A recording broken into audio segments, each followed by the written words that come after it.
नमस्कार, स्वागत है आपका द न्यूज पर। मैं हूं आपके साथ शिप्रा सैनी। चुनावों के बीच केंद्रीय जांच एजेंसी ईडी ने बड़ा एक्शन लिया है। दरअसल चेन्नई और तमिलनाडु के कई शहरों में ईडी ने छापेमारी की है और सबसे बड़ी खबर जो ये है कि जफर सादिक के ठिकानों पर छापेमारी की गई है। जी हां, ड्रग केस में जफर सादिक पर ईडी ने शिकंजा कसा है। जफर सादिक जो कि तमिल जो इंडस्ट्री है उसमें प्रोड्यूसर भी हैं और साथ ही वो डीएमके के नेता भी रहे हैं।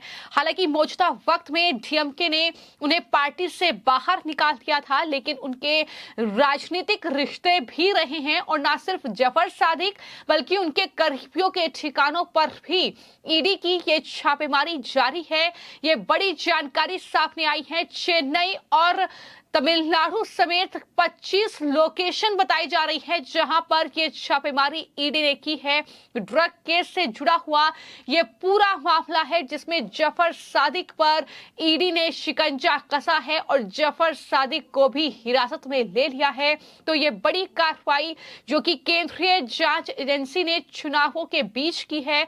बताया ये जा रहा है कि 2000 करोड़ रुपए के ये ड्रग केस में पूर्व डीएमके के नेता जफर सादिक पर ईडी ने एक्शन लिया है और डीएमके ने जफर सादिक को पिछले महीने बिना किसी वजह से निकाल दिया था पार्टी से बाहर। लेकिन जफर सादिक तमिल इंडस्ट्री के प्रोड्यूसर भी हैं, तो तमिल की जो फिल्म इंडस्ट्री है उसमें प्रोड्यूसर हैं और इस तरीके से अब ये ड्रग केस उनके लिए मुसीबत का सबब बन चुका है। जिस तरीके से ईडी ने आज तमिलनाडु की राजधानी चेन्नई समेत कई शहरों में छापेमारी की है। जो जानकारी ईडी के सूत्रों के हवाले से सामने आई है उसमें बताया गया है कि ईडी की ये कार्रवाई ड्रग माफिया जफर सादिक के ठिकानों पर की गई है। लगभग 25 से ज्यादा लोकेशंस हैं जहां पर एक साथ ईडी ने छापेमारी की है और साथ ही जफर सादिक के जो सहयोगी हैं उनके यहां भी छापेमारी की गई है। 2000 करोड़ रुपए की ड्रग की बरामदगी के बाद एनसीबी ने जफर सादिक को गिरफ्तार किया था। फिलहाल वो जांच एजेंसी यानी ईडी की हिरासत में है। तो कुल मिलाकर ये बड़ी कार्रवाई मानी जा रही है। तो ईडी ने जो ये छापेमारी चेन्नई और तमिलनाडु समेत 25 लोकेशन पर की है। दरअसल इस पूरे मामले को लेकर जो ईडी के सूत्रों के हवाले से ही जानकारी निकलकर सामने आई है उसमें बताया ये गया है कि करीब 3500 किलो ड्रग तस्करी मामले में जफर सादिक यानी तमिल फिल्म इंडस्ट्री का ये प्रोड्यूसर जो है आरोपी है।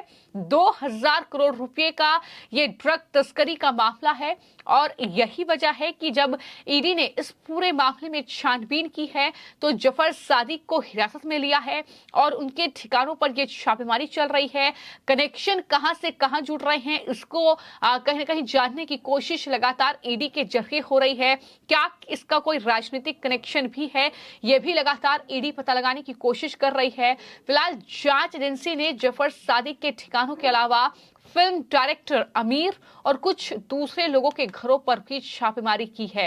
यानी जफर सादिक से जुड़े जो लोग हैं दरअसल उनके ठिकानों पर भी लगातार जांच एजेंसी ईडी कार्रवाई कर रही है और जफर सादिक को पिछले महीने नारकोटिक्स कंट्रोल ब्यूरो यानी एनसीबी ने गिरफ्तार किया था। उसके ऊपर 3500 किलो ड्रग की तस्करी के मामले में जुड़े होने का आरोप है और इस ड्रग की कीमत 2000 करोड़ रुपए है। ईडी ने एनसीबी के केस और कुछ दूसरी एफआईआर के आधार पर अब जफर सादिक और दूसरे लोगों के खिलाफ मनी लॉन्ड्रिंग का ये पूरा मामला दर्ज किया है। तो ये पूरी जानकारी इस पूरे मामले को लेकर सामने आई है। लेकिन किस तरीके से ड्रग तस्करी का रैकेट चल रहा है इससे कहीं ना कहीं ये साफ हो जाता है चेन्नई जैसे शहर में या तमिलनाडु जैसे राज्य में किस तरीके से एक जो फिल्म प्रोड्यूसर है वो इस तरीके से ड्रग का रैकेट चला रहा है। हालांकि ये कोई नया मामला नहीं है। इससे पहले हमने महाराष्ट्र में देखा था कि किस तरीके से फिल्म इंडस्ट्री के कई बड़े जो चेहरे हैं वो ड्रग रैकेट में गिरफ्तार किए गए। कई लोगों से पूछताछ एनसीबी ने की और उसके बाद अब ये तमिलनाडु के चेन्नई से चौंकाने वाला मामला जहां पर ड्रग तस्करी नेटवर्क का जो सरगना है जफर सादिक दरअसल उसको ईडी ने हिरासत में लिया है। हालांकि इस पूरे मामले को लेकर जो नारकोटिक्स कंट्रोल ब्यूरो ने जानकारी दी है उसमें कहा है कि जफर सादिक के तमिल और हिंदी फिल्म फाइनेंसरों के साथ रिश्ते हैं। इसमें से कुछ लोग हाई प्रोफाइल लोग हैं।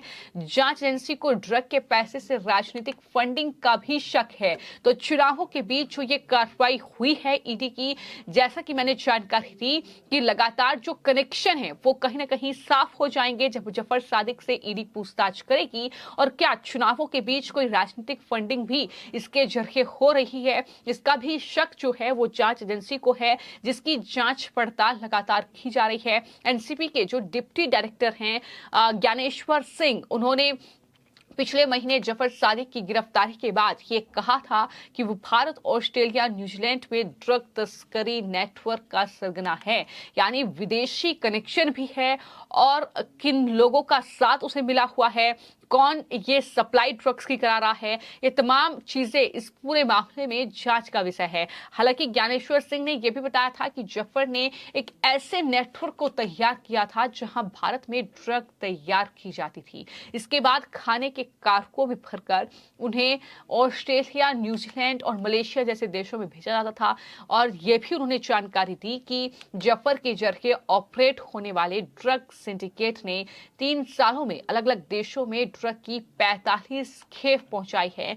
ये भी बड़ी जानकारी जो है इस पूरे मामले को लेकर सामने आई थी। तो कुल मिलाकर कितना बड़ा सिंडिकेट जो है वो जफर सादिक चला रहा है, इससे कहीं ना कहीं इस बात का खुलासा होता है। लेकिन अब ईडी ने भी मोर्चा संभाल लिया है और चूंकि वो डीएमके का नेता भी रहा है, डीएमके ने बिना किसी रीजन बताए उसे पार्टी से बाहर निकाला। क्या इस वजह से निकाला कि वो इस पूरे मामले में फंस चुका था, या इस वजह से निकाला कि कोई बड़े खुलासे इस पूरे मामले को लेकर कर सकता है? कई बड़े सवाल हैं जो हर किसी के जहन में हैं, क्योंकि जफर सादिक पर ये एक्शन ईडी ने लिया है और इससे ये भी स्पष्ट हुआ है कि 3 सालों में अलग अलग देशों में ड्रग की खेप उसने पहुंचाई है। तो कितना बड़ा सिंडिकेट वो चला रहा है, ना सिर्फ तमिल जो फिल्म इंडस्ट्री है वहां से, बल्कि इसके अलावा जो है हिंदी फिल्म इंडस्ट्री का जिक्र भी इस पूरी जांच में हुआ है कि कई बड़े लोग ऐसे हैं, हाई प्रोफाइल लोग ऐसे हैं जिससे जफर सादिक के रिश्ते हैं, और ऐसे में वो लोग भी कहीं ना कहीं उनसे काम करवाते हैं। और जांच एजेंसी को ड्रग के पैसे से राजनीतिक फंडिंग का शक है। इस पूरे मामले की जांच जब होगी तो इस को लेकर कई बड़े खुलासे हो सकते हैं। लेकिन चुनावों के बीच ये एक बहुत बड़ी छापेमारी मानी जा रही है, जहां एक साथ लगभग 25 ठिकाने ऐसे हैं जहां पर ईडी ने ये छापेमारी की है। और फिलहाल जफर सादिक गिरफ्तार हो चुका है, एनसीबी ने उसे गिरफ्तार किया, लेकिन उसके बाद ईडी ने हिरासत में लिया है। देखना होगा कि इस पूरे मामले में क्या और भी कुछ गिरफ्तारियां होती हैं, क्या बॉलीवुड या फिर तमिल इंडस्ट्री से जुड़े कुछ चेहरे जो हैं वो निकलकर सामने आते हैं, या फिर कोई राजनीतिक कनेक्शन इस पूरे मामले का होगा। ये कहीं ना कहीं सब कुछ आने वाले वक्त में देखना होगा जब इस पूरे मामले की जांच आगे बढ़ेगी। फिलहाल आपकी इस पूरे मामले को लेकर क्या राय है, हमें कमेंट बॉक्स में जरूर लिखें। धन्यवाद।